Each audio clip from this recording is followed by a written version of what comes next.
नमस्कार दोस्तों, आज की आवाज में आपका स्वागत है। दिल्ली विधानसभा चुनाव के लिए सियासी जंग अब छिड़ चुकी है, जहां एक तरफ हरियाणा और महाराष्ट्र की चुनावी जीत से उत्साहित भारतीय जनता पार्टी दिल्ली अभियान के लिए तैयार हो चुकी है, वहीं दूसरी तरफ आम आदमी पार्टी अरविंद केजरीवाल के नेतृत्व में लगातार तीसरी बार विधानसभा चुनाव जीतकर जीत की हैट्रिक लगाना चाहती है। इस बार किसके हाथ बाजी लगेगी, ये देखने के लिए हमें सबसे पहले दिल्ली म्युनिसिपल कॉर्पोरेशन का रिजल्ट देखना होगा, जो चुनाव 2022 में हुए थे।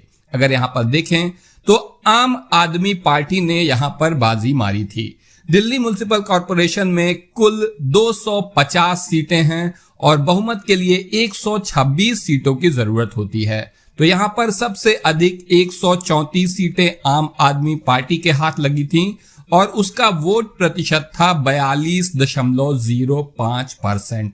वहीं भारतीय जनता पार्टी को 104 सीटें मिली थी और उसका वोट प्रतिशत था 39.09%, यानी 39.09%।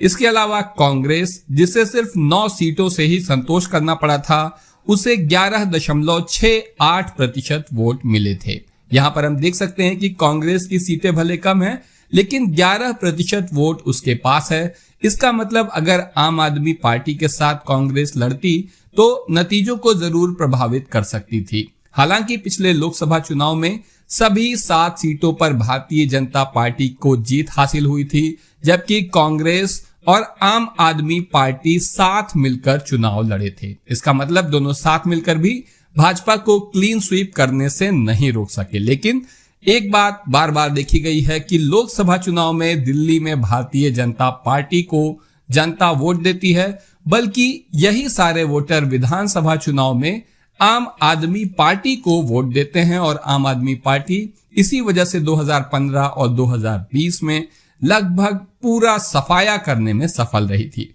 2020 विधानसभा चुनाव की बात करें तो यहां पर आम आदमी पार्टी को 53.57% वोट मिले थे और कुल 70 सीटों में से 62 सीट यहां पर आम आदमी पार्टी के हाथ लगी थी। वहीं भारतीय जनता पार्टी को 38.51% वोट मिले थे और उसे सिर्फ 8 सीटों से संतोष करना पड़ा था। कांग्रेस को यहां पर एक भी सीट नहीं मिली थी और उसका वोट परसेंट था 4.26। तो इसका मतलब यह है कि कांग्रेस के लिए ये विधानसभा चुनाव थोड़े कठिन होने जा रहे हैं। कम से कम पिछला 2020 का जो चुनाव था वो तो इसी तरफ इशारा करता है। लेकिन भारतीय जनता पार्टी ने एक इंटरनल सर्वे कराया है, जिसके अनुसार 43.4% वोट इस बार भाजपा को विधानसभा चुनाव में मिलेगा और 2013 के बाद पहली बार भाजपा यहां पर सरकार बनाने की स्थिति में आने जा रही है। भाजपा ने अपना टारगेट बनाया है कि 46% वोट वो हासिल करे, लेकिन इन सब दावों में कितनी सच्चाई है ये देखने वाली बात होगी, क्योंकि चुनाव के पहले इस तरह की मनोवैज्ञानिक बढ़त लेने का प्रयास भाजपा की तरफ से पहले भी कई बार देखा गया है। तो आइए अब हम देखते हैं कि विधानसभा चुनाव में जो कुल 70 सीटें हैं वहां पर किस पार्टी को कितनी सीटें हाथ लगने जा रही हैं। सबसे पहले हम बात करेंगे सेंट्रल दिल्ली की। यहां पर 7 विधानसभा सीटें हैं, जिसमें से बीजेपी को 2 सीट मिलती दिखाई दे रही है आज की डेट में। वहीं आम आदमी पार्टी को 5 सीट मिल रही है। तो स्पष्ट रूप से यहां पर आम आदमी पार्टी भाजपा पर भारी पड़ती नजर आ रही है। वहीं दूसरी तरफ कांग्रेस को यहां एक भी सीट नहीं मिल पाएगी। इसके बाद ईस्ट दिल्ली में जो 8 सीटें हैं उसमें से बीजेपी के हाथ 3 सीट, जबकि आम आदमी पार्टी के खाते में 5 सीट जा रही है। कांग्रेस का खाता यहां भी नहीं खुल पाएगा। न्यू दिल्ली में 7 सीटें हैं विधानसभा की, जिसमें से बीजेपी को 3 और आम आदमी पार्टी को 4 सीटें मिलेंगी। कांग्रेस को खाली हाथ ही रहना होगा। तो आप देख सकते हैं कि लगातार शुरुआत से ही आम आदमी पार्टी ने भाजपा पर थोड़ी ही सही लेकिन बढ़त बनाई हुई है। वहीं न्यू दिल्ली में 8 विधानसभा सीटें हैं, जहां पर बिल्कुल कांटे का मुकाबला है। 4 सीट बीजेपी के खाते में जा रही है, वहीं 4 सीट आम आदमी पार्टी को मिल रही है। कांग्रेस को खाली हाथ रहना होगा।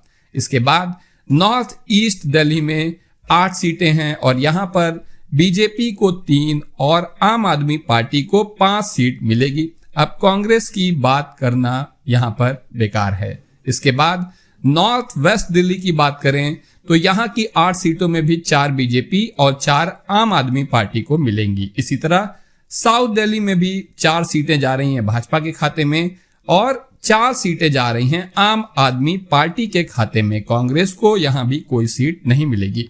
ऐसा लगातार देखने को मिलता है कि जब भी किसी प्रदेश में कांग्रेस को हटाकर कोई दूसरा राजनीतिक दल वहां पर पहुंचता है भारतीय जनता पार्टी के अलावा, तो फिर धीरे धीरे कांग्रेस वहां से बिल्कुल खत्म हो जाती है, वापसी नहीं कर पाती। बिहार, इसके अलावा उत्तर प्रदेश और अब दिल्ली में भी ऐसा ही होता दिखाई दे रहा है। इसके बाद हम बात करें वेस्ट दिल्ली की। वेस्ट दिल्ली में 4 सीटें बीजेपी के खाते में और 4 सीटें आम आदमी पार्टी के खाते में जा रही हैं और कांग्रेस को यहां भी कोई सीट नहीं मिलेगी। साउथ दिल्ली का आपको बता ही दिया कि 4 बीजेपी और 4 आम आदमी पार्टी, कांग्रेस को कोई सीट नहीं मिलेगी। तो इसके बाद बारी आती है साउथ वेस्ट दिल्ली यानी कि दक्षिण पश्चिम दिल्ली की, जहां पर 6 सीट मिलेगी बीजेपी को और 2 सीट मिलेगी आम आदमी पार्टी को।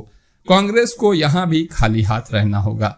इसके बाद अगर हम देखें तो कुल 70 सीटों में से इस तरह से भारतीय जनता पार्टी के खाते में 33 सीटें आ रही हैं यानी 33 सीट आ रही है, जबकि आम आदमी पार्टी के खाते में 37 यानी कि 37 सीट आ रही है। बहुमत के लिए यहां पर 36 सीटों की जरूरत होती है, तो निश्चित रूप से आम आदमी पार्टी को यहां पर पूर्ण बहुमत मिलता दिखाई दे रहा है। उसे कांग्रेस के सहयोग की जरूरत नहीं पड़ेगी। वैसे कांग्रेस को एक भी सीट नहीं मिल रही है। जो चुनाव 2020 का था कांग्रेस के लिए, जहां उसे एक भी सीट नहीं मिली थी, वैसा ही एक बार फिर 2025 में भी होता दिखाई दे रहा है। तो स्पष्ट रूप से आज का सर्वे तो यही बता रहा है कि आम आदमी पार्टी की सरकार बनने जा रही है। इस बारे में आपका क्या कहना है? कमेंट सेक्शन में जरूर बताएं कि इस पार्टी को कितनी सीट मिलेगी। आज के लिए बस इतना ही। धन्यवाद।